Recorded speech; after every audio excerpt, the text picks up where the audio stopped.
Ẹ káàbọ̀ sí iléeṣẹ́ wa ò, gbogbo ọmọ Yorùbá ọdẹ ọdún bí ṣàlàáfíà làbá gbogbo lé. Bẹ́ẹ̀ ni Oòduà nation ni ọ̀nà àbáyọ, bí wọ́n fẹ́ bí wọ́n kọ̀, Oòduà nation nìkan ló lè ṣe é. Lọ́wọ́ yìí gbogbo ọmọ Yorùbá ó tún ti ṣẹlẹ̀. Àṣé gbogbo awuyewuye tó ń lọ ní ìpínlẹ̀ Kwara wípé àwọn ẹlẹ́ṣọ́ ààbò pé wọ́n ti bẹ̀rẹ̀ sí ní ṣiṣẹ́. Àṣé gbogbo iṣẹ́ táwọn ẹlẹ́ṣọ́ ààbò gan ń ṣe, àṣé kò ká àwọn Agbesunmomi yìí o, kò ká wọn rárá. Nítorí pé lọ́wọ́lọ́wọ́ yìí gbogbo àwọn ọmọ ìlú tuntun jáde o, èrò rèé, wọ́n ti pariwo síta pé pé àwọn Agbesunmomi yìí wọ́n yìí ń ṣọṣẹ́ sí ni o, pé báwọn ṣe wà àwọn ò lè lọ sóko, àwọn ò lè wọnú oko mọ́. Gbogbo àná la mọ̀ wípé iṣẹ́ oko yìí náà làwọn arábí fi ń jẹun. Ó mà ṣe o, iṣẹ́ oko yìí ni wọ́n fi ń jẹun. Wọ́n ní táwọn bá fi lè dán wò pé àwọn fẹ́ wọnú oko pípa ni. Gẹ́gẹ́ bí àwọn èrò wọ́n ṣe jáde tí wọ́n fi ẹ̀hónú wọn hàn, wọ́n ní lára àwọn ọ̀dọ́ tí wọ́n lọ sóko láìpẹ́ yìí, òkú wọn ló gbé wálé o. Ó mà ṣe o, òkú wọn ló gbé wálé. Wọ́n ní gbogbo nǹkan ọ̀gbìn ó ti bàjẹ́ tán mọ́ oko, ó ti bàjẹ́ tán nínú oko. Pé ọsibítù, ilé ìwòsàn tó wà ní ìjọba ìbílẹ̀ Patigi táwọn wà yẹn, pé ilé ìwòsàn gbogbo àwọn dókítà gbogbo wọn náà ti sá dànù nítorí pé àwọn Agbesunmomi ò jẹ́ wọ́n gbádùn. Èwo ni pé kéèyàn wáṣẹ́ kó tún jẹ́ pé wàhálà ló máa bá ń bẹ̀. Àbẹ́ẹ̀ rí nǹkan bí? Gbogbo àwọn dókítà wọ́n ti jí wọn gbé tán. Àwọn tó kù tí wọ́n rí pé Ọlọ́run má jẹ́ èèmọ̀ rẹ̀, gbogbo wọn sá lọ ni o. Gẹ́gẹ́ bí àwọn ọmọ ìlú ṣe ń pariwo báyìí, wọ́n ní àwọn ò tiẹ̀ ní dókítà mọ̀, pé àwọn aláìsàn wọ́n kàn ń kú ṣeré ni. Àbí tán bá ti gbéyàn wá tí wọ́n rí dókítà, kò sí nọ́ọ̀sì tó máa attend sí wọn, kí ló máa kù? Àfi k'Ọlọ́run ṣàánú wa ni. Ara nǹkan táwa ń pariwo rèé nílùú tó lọ́ba tó níjòyè. Lọ́wọ́ yìí gbogbo àwọn ọ̀dọ́ ìlú, àwọn àgbààgbà ìlú, gbogbo wọn ni wọ́n ya bọ́ta. Wọ́n pariwo pé ìjọba ìjọ torí Ọlọ́run, ó ní ọjà kan tó wà ní agbègbè yẹn, ọjà Kwara òun ni wọ́n pe ọjà náà. Wọ́n ní ọjà yìí àwọn Fúlàní wọ́n kún bẹ̀, pé ọjà yìí ni wọ́n fi ń wọlé sí àwọn lára. Máa rò bóyá wọ́n fẹ́ wá tajà ní ọ̀pọ̀lọpọ̀ nínú wọn. Irin ni wọ́n gbé wọlé, ó ti yé yín. Irin ni wọ́n máa gbé sínú ṣọ́ọ̀pù tó bá ti di alẹ́, tó bá ti di ìgbà tó wù wọ́n pé àdúgbò dá díẹ̀, wọ́n á bẹ̀rẹ̀ sí ní ṣọṣẹ́, wọ́n á máa pààyàn, àwọn kan máa jí àwọn èèyàn gbé. Wọ́n ní pé lọ́wọ́ yìí àwọn ń bẹ gómìnà kí gómìnà bá wọn lé àwọn arábí, in fact páwọn ò fẹ́ ọjà yẹn mọ́ ń bẹ̀ yẹn, pé nítorí pé ọjà yìí gan ló fi ń ṣọṣẹ́. Ó ga o. Èwo tún ni kí ọjà tún wà nínú ìlú, ká má lè lọ sí ọjà gbádùn pé a fẹ́ lọ ra nǹkan. Ṣèbẹ́ẹ̀ náà rí bó ṣe ń lọ. Ó mà ṣe o. Lọ́wọ́ yìí gbogbo àwọn ọmọ ìlú ti jáde pé gómìnà torí Ọlọ́run ẹ bá wa dá sí ọ̀rọ̀ yìí. A fẹ́ ọjà Kwara yìí mọ́, pé ọjà yìí ibẹ̀ ni àwọn Agbesunmomi, ibẹ̀ ni wọ́n máa ń sá pamọ́ sí. Ibẹ̀ ni àwọn èèyàn wọn tó ń ṣe bíi pé wọ́n ń tajà ńbẹ̀, ibẹ̀ ni gbogbo wọn máa ń gbé wọn gbà, tó máa tọ́jú wọn sí inú yàrá bí ìgbà pọ́n fẹ́ tajà. Pé irọ́ ni o, wọ́n fi ń mọ́nítọ̀ gbogbo àwọn tó wà nínú ọjà ni o. Wọ́n fi ń mọ́nítọ̀ ẹni tí ó lówó jù, ẹni tí ṣọ́ọ̀bù ẹ̀ kún jù táwọn lè jí gbé. Ó ṣọ́ọ̀kì yín.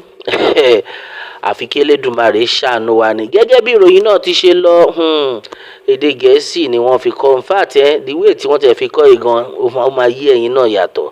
Tension as a Kwara residents demand shutdown of popular cattle market and give reasons. Tension gripped a Kwara community as angry residents staged a protest over worsening insecurity. Protesters accused a popular local market of harboring criminal elements behind the rising attacks. They urged government intervention to restore peace and protect lives in the troubled area. There was tension in Patigi local government area of Kwara state as residents took to the street to protest what they described as the rising wave of killings, kidnapping, and insecurity allegedly linked to the Fulani cattle market in the community. Now, Abdulrahman, who spoke passionately on behalf of the youth, said the community was living in constant fear due to the activities of suspected bandits operating around the market. He said, and I quote, "We, the Youth Association, together with our leaders, are here to appeal to the government to come to our aid because we have been terrorized day and night by bandits and the Fulani men. We want this Kara market in Patigi to be shut down because we have been seeing strange faces there and we don't know who they are.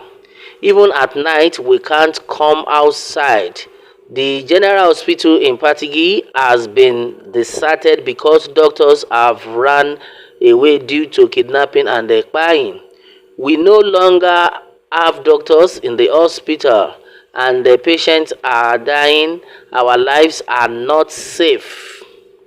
We can't even go to our farms and our produce is getting spoiled because we are afraid of being spied or kidnapped.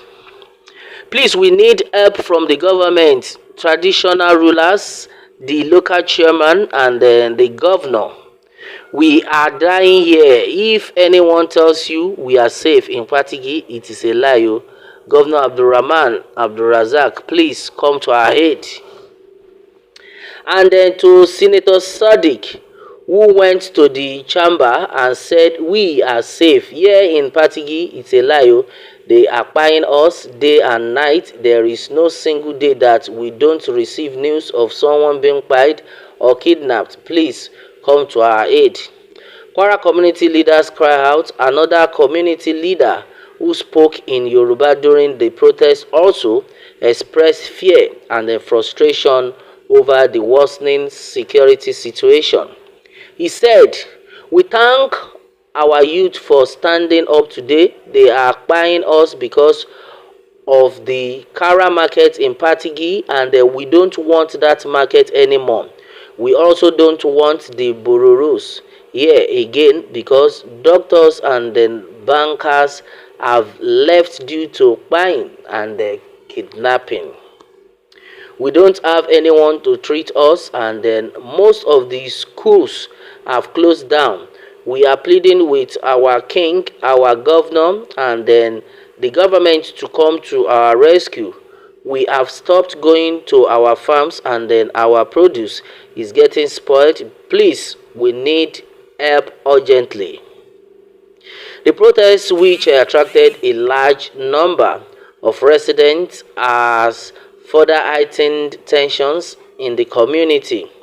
The protesters called on the Kwara state government and the security agencies to take immediate action to restore peace and address the security threat allegedly emanating from the market. Alright, ẹ̀yin èèyàn wa, òun ni ẹ ti gbọ́ yìí o. Àfi k'Elédùmarè ṣàánú wa.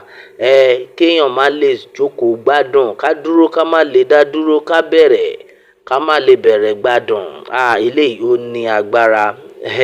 Lawlessness and insecurity everywhere. God help us. So Ekiti state government, please tighten our border with security. We are the Kwara's neighbor. Ṣé ń gbọ́ ṣẹ́ àwọn ọmọ títí ìpínlẹ̀ Èkìtì wọ́n ti bẹ̀rẹ̀ sí ní rawọ́ ẹ̀bẹ̀ sí gómìnà tiwọn pé ẹjọ́ ẹ mọ̀ pé bọ́dà nìkan ló pín wa láàrin àwọn Kwara, ẹjọ́ kán má lọ gbabẹ̀ wọlé o, ẹ ṣàánú wa.